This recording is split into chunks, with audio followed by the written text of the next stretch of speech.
Coming up on UB Football Insider, the Bulls are westward bound. Head coach Lance Leipold previews tonight's game against Nevada. How do you get to be a 6'7" quarterback like Tyree Jackson? Well, you start as a 5'9" freshman. Tyree tells us about his growth as a person and a player. Plus, we'll go around the MAC and tell you about a big weekend for conference football. It's all coming up on UB Football Insider.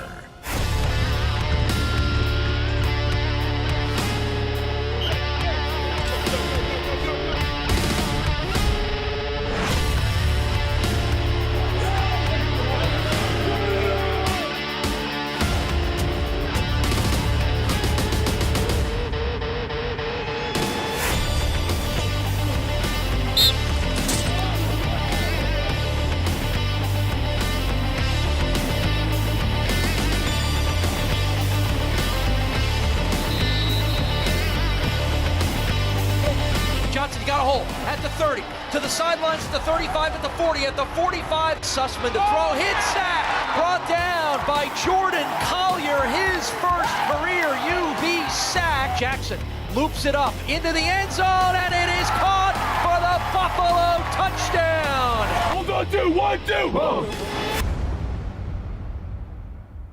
And we welcome in UB head coach Lance Leipold to this edition of UB Football Insider as we get everybody ready for tonight's kickoff against the Nevada Wolfpack. Fresh in your mind, Lance, fresh in the fans' minds, because Nevada was here last year, and it was a memorable but frustrating game for you and the fans. A narrow 24-21 defeat that your guys did a lot of things well in. So how does that impact at all on how you get ready for tonight's game? Well, I think at the end it gives us some confidence after we looked at it, but then because we have to eliminate some of those mistakes that occurred in the game. We gave up some long runs, Paul, big plays for them, and we turned the ball over 3 times in the second half with chances to take the lead. We can clean some of those things up. We had a lot of young players on the field last year in that game. Hopefully they'll give us the confidence that we can to go out and get a win. Yeah, you outgained them by over 100 yards. You were driving with less than 4 minutes to go, potentially to take the lead. One of those turnovers come up. Does that help your guys? Obviously, not all of them played in that game, but the ones that did, maybe feeling like, yeah, this might be a team people think is more talented than we are, but we prove to ourselves that we can play with them? Yes, I mean, this is a team that's been consistently in bowl games over the last 10 years. They were in one last year, and we find out how close that game was. And if we can clean it up and take care of some of those things, we got a chance to be successful. The Wolfpack are 1-1 this season, coming off a defeat at Notre Dame, which is sometimes hard to draw many conclusions from. You touched on it in the game last year. They had some big plays. The most memorable one was a 91-yard run by their running back, James Butler. He is back. He is their leading rusher this year. He probably seems to be the guy that carries their offense. Yes, James Butler's an excellent running back. You mentioned the big runs against us. He had an excellent year last year, and he's back for more. And then Akeel Lynch is backing him up, played his high school football right here in Buffalo, and started against us last year at Penn State. So we have, 2 guys that have started against our defense in a 1-2 punch. And just like any game, though, Paul, we've got to neutralize that running game, prevent those big gains, and then have a chance to make them one-dimensional. Yeah, an interesting quirk that the St. Francis High grad Akeel Lynch will have played against your team 2 years in a row for 2 different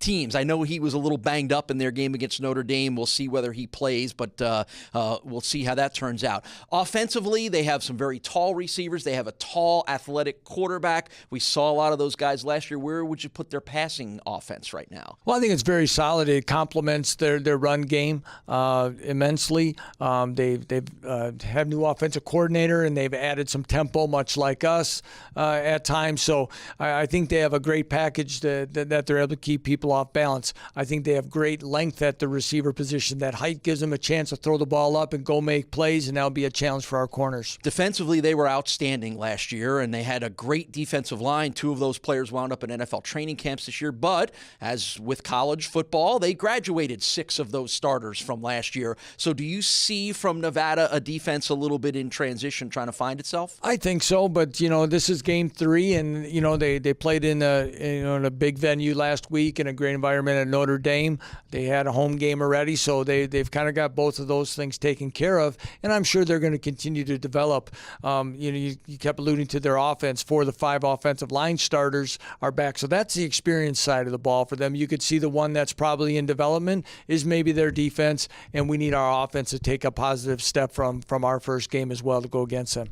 Unusual somewhat that you play a team from the Mountain West Conference. It's happened a few times here in UB school history.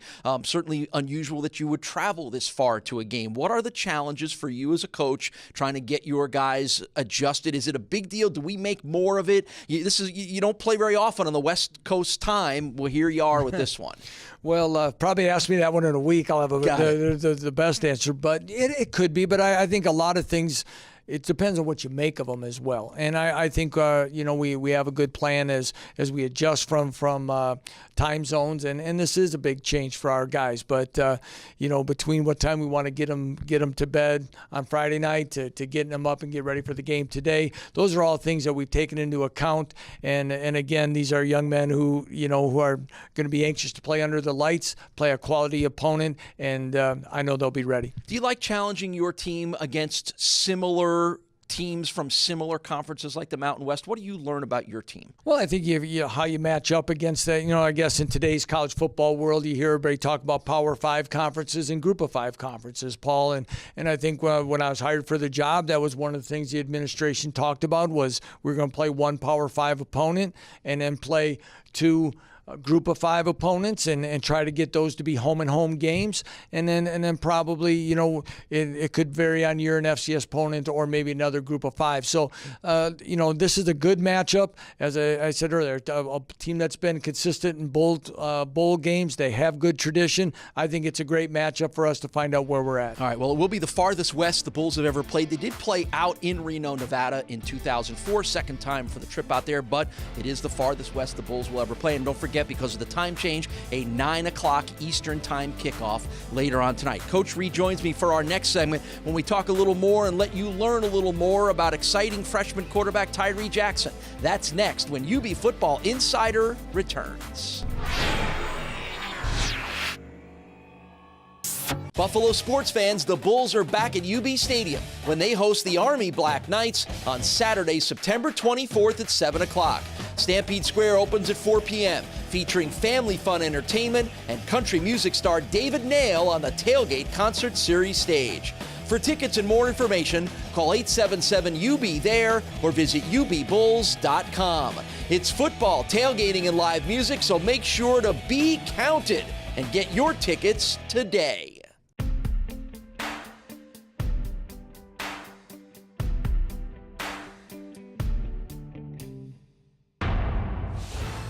Here, it's not just what we do, it's how we do it.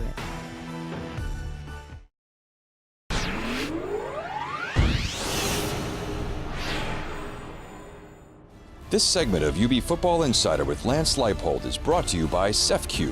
For all your banking, insurance, and investment needs, visit your local branch or go to cefcu.com. Welcome back to UB Football Insider. My name is Paul Peck. Despite the disappointing season-opening loss to Albany, Bulls fans were buzzing about the performance of redshirt freshman quarterback Tyree Jackson. How did he get here, and how did he get so big? Well, it's time for our CEFCU player profile. Tyree Jackson, redshirt freshman quarterback on the UB football team. I played a lot of sports growing up. I was always busy. I went from football to basketball, and then I'd do track. I was always busy doing something throughout the school year. The size didn't come till late though. I wasn't always this big. My freshman year in high school, I was 5'9", so I hit like 6'1" the next year, and then all of a sudden my senior year, I just jumped to 6'5". So I grew like 3 inches one summer, and it was just crazy. My freshman year, we started out 1-8. We weren't good at all. Then all the way to the senior year on varsity, we made it to the state championship, 10-2. I mean, we really turned around the school's history in football. So I mean, my high school career went really well. The game before the state championship, I tweaked my knee. I messed my knee up. I played in the state championship the next week, but a few weeks after that, I had to get surgery and clean up my knee and stuff. But ever since then, I've been fine. The loyalty that UB had, the day I hurt my knee, they reached out to me and said that no matter what, you're still our guy and stuff like that. And just that they were the first Division I school to offer me I felt like I should stay loyal to UB because they were there for me first before no one else was. Certainly coming in, being a real physical guy, being as big as he is and as strong as he is and the kind of arm he has, where he really needed to focus his game since he's been here is just the development of the reads, the progressions, the decision making. And so potentially if he develops those skill sets, which he is and will, sky's the limit for the young man. Shotgun snap, fake the handoff. Jackson loops it up into the end zone, and it is caught for the Buffalo touchdown. And this Buffalo offense comes to life, and it's on the arm of Tyree Jackson. I feel like I'm a playmaker on the field. I make a lot of risky plays, I feel like sometimes, but I feel like it all works out. So, that's probably my biggest strength, just being a playmaker. I probably model my game after Cam Newton. I like him a lot. He's big like me. He can run and throw, so that'd probably be my favorite quarterback to model my game after. Playing quarterback, you always have to be a leader. I just feel like sometimes it comes different ways for certain people. So right now I'm just trying to lead by example. I just want to lead this team to a MAC championship. I feel like we have all the tools and the pieces to make it there. So we just got to put it together, and I think we should be good.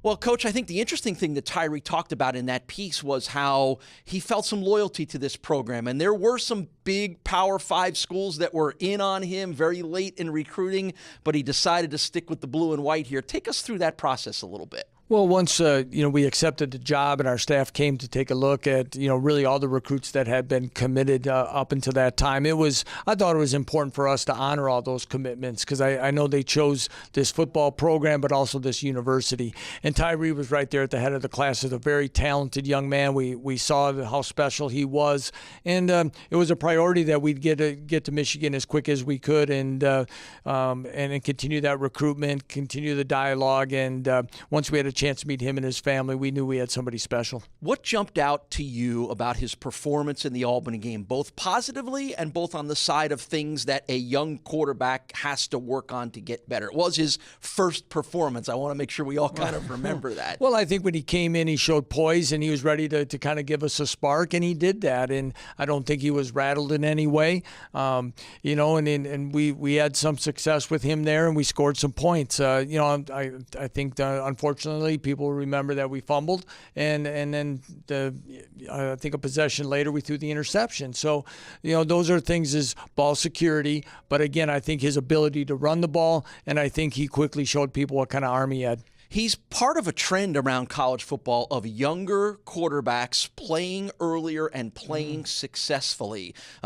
Maybe some of the guys you've worked for over your years in college football would have said, don't even talk to me about a freshman quarterback playing. What's changed? Well, I think the quarterback development around the country, first of all, I think there's part of it with schemes and what they're doing. I think quarterback development at the high school level has taken on a whole new meaning of, quarterback coaches and gurus in the summer that guys have worked with. I think just today's young man is a little more worldly, and their maturity in some ways is a little bit more advanced. And then I think you see, not in Tyree's case, but other people come in and roll early or through summer, and some of the rules that have changed that you're allowed, at least in a classroom setting and film study, do a lot more with these players and the ability that they have to grasp an offense and get in and compete earlier. Well, he was very exciting to watch. I know Bulls fans feel the same way, and I know we're excited to see the development and the growth of Tyree Jackson and all the rest of your quarterbacks, and we'll see more of that again later on tonight. Lance sticks around. We've got one more segment to talk to Coach. We're going to touch a little bit on the early success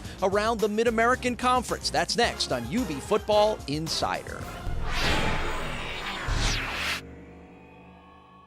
Buffalo sports fans, the Bulls are back at UB Stadium when they host the Army Black Knights on Saturday, September 24th at 7 o'clock.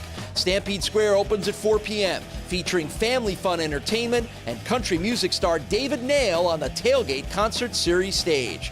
For tickets and more information, call 877-UB-THERE or visit ubbulls.com. It's football, tailgating, and live music, so make sure to be counted and get your tickets today.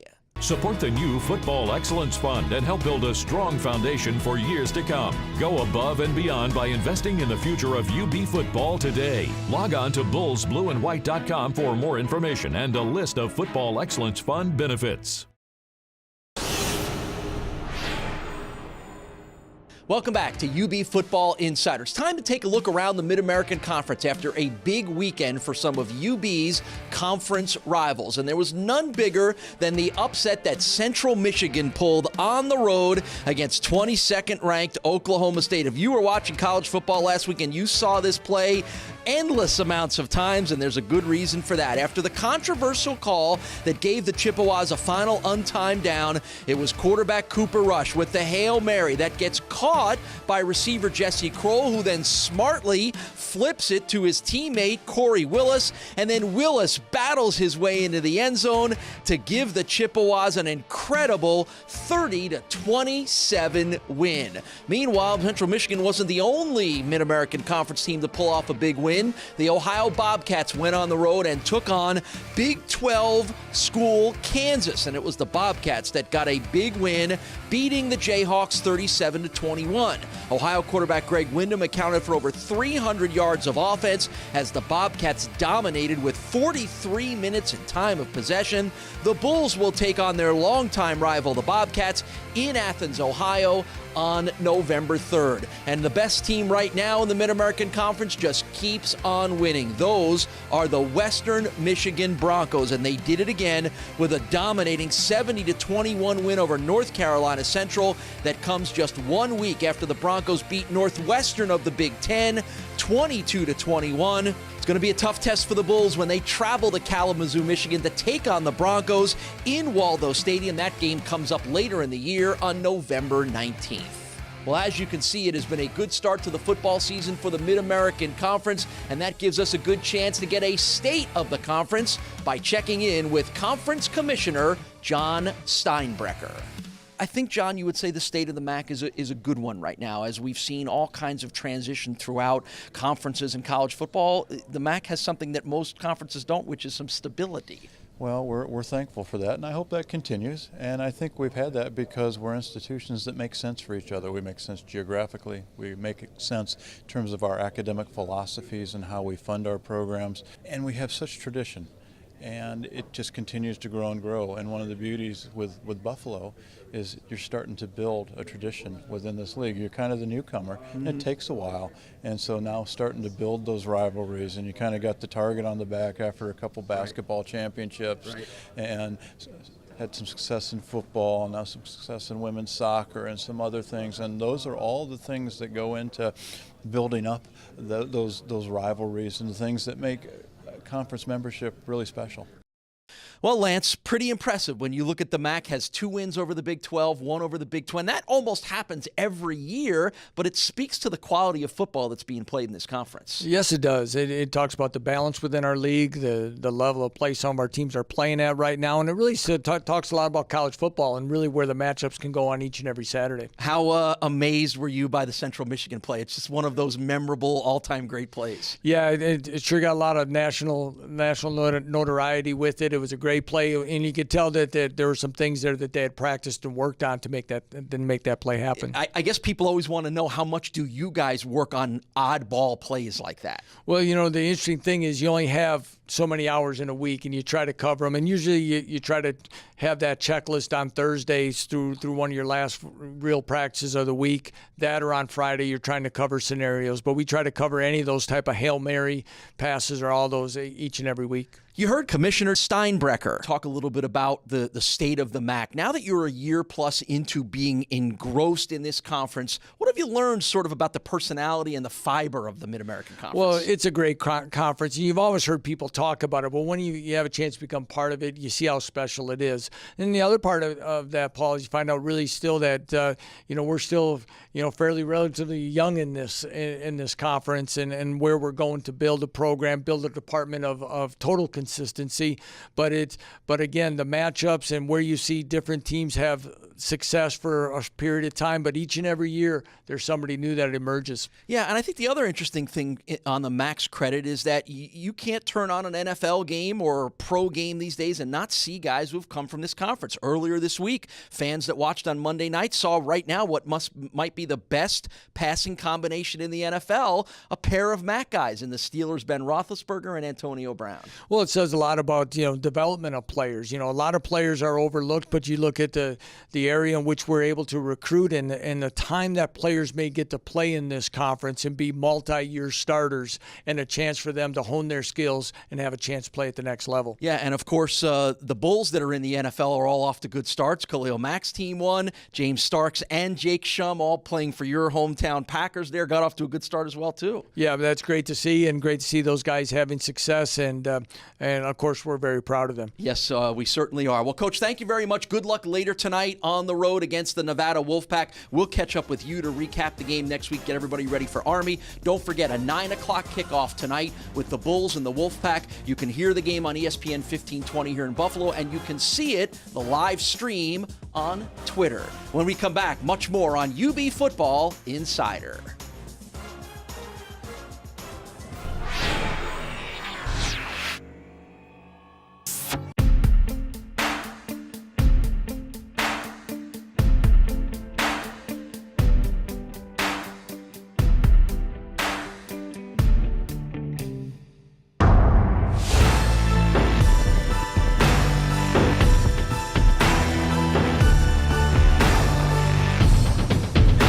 Tenacity, ambition, purpose.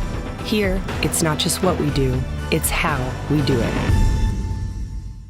Buffalo sports fans, the Bulls are back at UB Stadium when they host the Army Black Knights on Saturday, September 24th at 7 o'clock. Stampede Square opens at 4 p.m., featuring family fun entertainment and country music star David Nail on the Tailgate Concert Series stage. For tickets and more information, call 877-UB-THERE or visit ubbulls.com. It's football, tailgating, and live music, so make sure to be counted and get your tickets today. The Bulls did some hard hitting in the game against Albany. It's time to take a look back at our Karuba Collisions of the Week. Here are this week's Karuba Collisions. It's a swing pass. It's caught by Hanks, the running back. He shakes one tackle and then gets buried at the 20 after a 1-yard gain by Jared Franklin. Buffalo does a good job again of getting to the football. They're rallying to the football. Line of scrimmage is the 14-yard line. Shotgun snap, Sussman in the pocket, rushed, hit, and sacked. Ripped down to the turf by Ishmael Hargrove. Little blitz engaged there by Hargrove. He's sitting, and then at the last minute he comes. He nails Sussman for a big sack, his first sack of his career here at Buffalo. 1 of 7 are the Great Danes on third. This one's 3rd and 9. Sussman to throw, hit, sacked. Brought down by Jordan Collier, his first career UB sack. It's the Bulls' second sack of the game. Go to ubbulls.com now to vote for your favorite Karuba Collision of the Week. Well, thanks for watching this week's edition of UB Football Insider. Remember, it's a late start tonight, 9 o'clock Eastern Time kickoff for the Bulls at Nevada. You can hear the game on ESPN 1520 in Buffalo, and you can actually watch the game as it streams live on Twitter. And don't forget, the Bulls are back home next Saturday, take on the Army Black Knights. It's a 7 o'clock kickoff. David Nail hits the Stampede Square concert stage at 5. We'll see you next week on UB Football Insider.